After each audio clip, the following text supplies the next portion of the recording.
Yo, yo, yo, it's me, the I Hate Fairyland guy. So, a while ago, they released a special edition I Hate Fairyland comic called I Hate Image. And in this comic series, Gertrude goes around and meets a bunch of other Image comic book characters. And there's a lot of references and a lot of allusions to other series. I think it would be cool to go through and explain all of the references in this little special edition comic book.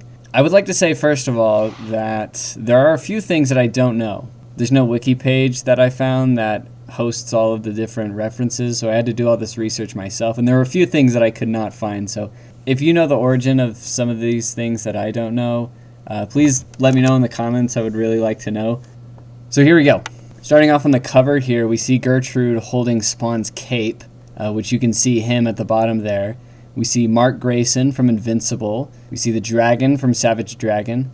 Kamau Kogo from Bitch Planet. Crow from East of West. Coach Euless Boss from Southern Bastards. He has a football in his mouth because he's a football coach. We see Lion Cat, Alana, and Marco from Saga. We see Grant McKay from Black Science. Tim21 from Descender. We see the arm of Sarah Pezzini from Witchblade sticking out. Maybe this is just the Witchblade itself, I don't know. We see Shaft and Badrock from Youngblood. Rick Grimes from The Walking Dead, as well as a couple of roamers, as they say in the comics. We also see Amaterasu and Morrigan from The Wicked and the Divine. The only ones I don't know are this girl with the bluish gray hair and this girl with the pink beanie. We start off the comic itself by seeing Cam again. We see Penelope Leona from the same series is behind her. I'm not really sure who the rest of these people are. None of these characters look like the other women in Bitch Planet. Like, is that supposed to be Andy from Old Guard, maybe? I don't know. Next, we see the Will and Lion Cat from Saga, as well as their Garlic ship. Then Gert goes into The Walking Dead, complete with the lack of color. We see Rick and Carl Grimes and Michonne Hawthorne at the prison. What's interesting is that we see Carl holding an RPG, even though there's no RPG in the comics, only in the show.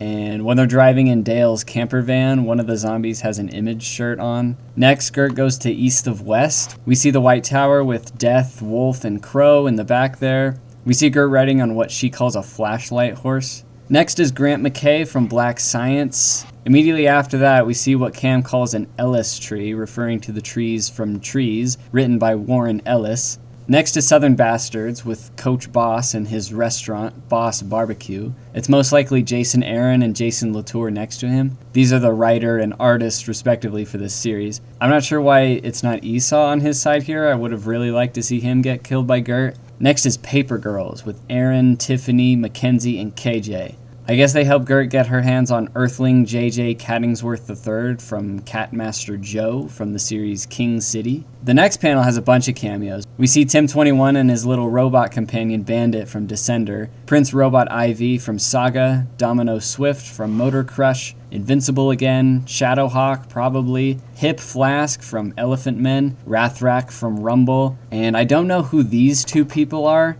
They seem like they have pretty distinct designs, so I'm pretty annoyed that I couldn't find what series they actually belong to. Alright, next Gert meets Tony Chu from the series Chew. Tony has the power to know everything about what he eats, so when he eats the cake that Gertrude baked for him, I guess it's so horrible he gives up the address to a nightclub called Wick Plus Div, a reference to The Wicked and the Divine. The nightclub is said to be run by gods who look like David Bowie and Prince, referring to Lucifer and Inanna from The Wicked and the Divine. The DJs are probably Kieran Gillen and Jamie McKelvey, the writer and artist for the series. The club is very 90s themed because Image started in the 90s, and because of that we see some characters playing Dance Dance Revolution. In the same panel we see among the crowd the Max, Savage Dragon again, and probably Badrock. There's some other characters that we see that might be from The Wicked and the Divine, but I'm not very familiar with that series, so you'll have to tell me. In the next panel, we see Sarah from Witchblade again and someone else next to her. I don't think this is anyone specific. It's probably just a jab at Rob Liefeld and other artists similar to him that tend to draw their characters with a ridiculous amount of pouches. Then we probably see Badrock off to the side here, along with Shaft and Chapel from Youngblood, Shadowhawk the Dragon, Pit from Pit, and Sarah again.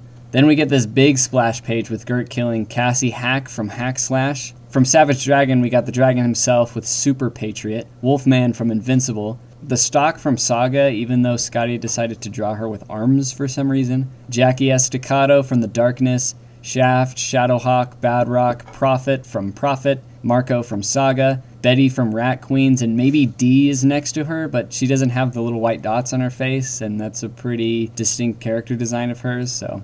And this is maybe Maria from Deadly Class. There's a guy with a gray hoodie that I couldn't find the origin of, as well as the girl with the pink beanie again. After that, we got Al Simmons, aka Spawn, sitting on his throne of bones and trash. He and Gert do the classic Frank Miller Batman pose after that.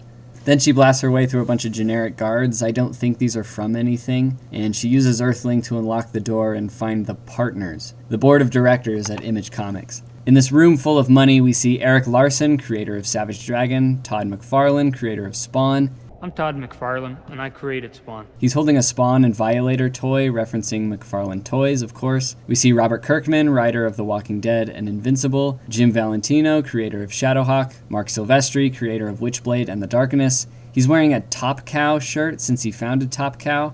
I don't really know what Top Cow is. It's like a different publishing company, but at the same time kind of owned by Image, which is a publishing company in and of itself. And finally, we got Eric Stevenson. He was a co-writer for a ton of Image series like Youngblood.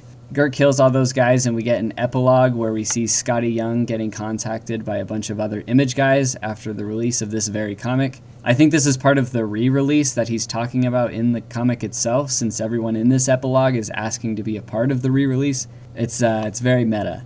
The first caller is Dash Aaron, Jason Aaron's son. He mentions other series that Jason Aaron has written, including the Southern Football Murder Book, meaning Southern Bastards, the Reservation Cop Murder Book, meaning Scalped, which was not published by Image, and the Throw the Baby in the Lake Murder Book, meaning Men of Wrath, which was published by Image. Then it's Jeff Lemire, writer of Descender. He mentions Kieran, Jamie, and the Jasons, confirming that those really were who I thought they were. Then we see Rob Liefeld. We don't actually see him, but we know it's him since he said that he was in a jeans commercial, which refers to the Levi's commercial he was featured in back in 1991. This next one, I'm really annoyed that I don't know who this is. He calls himself Chippy Z, which I guess is a hint to what this guy's actual name is. He gives no other indication of who this guy is. I don't know if he's a writer or an illustrator for one of the series referenced or not referenced in this comic.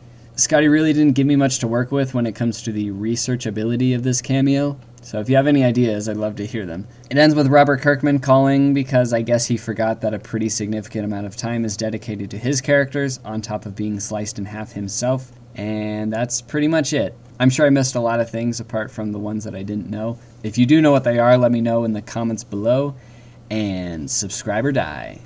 Everyone out here trying to baptize, helping everyone come on to Christ.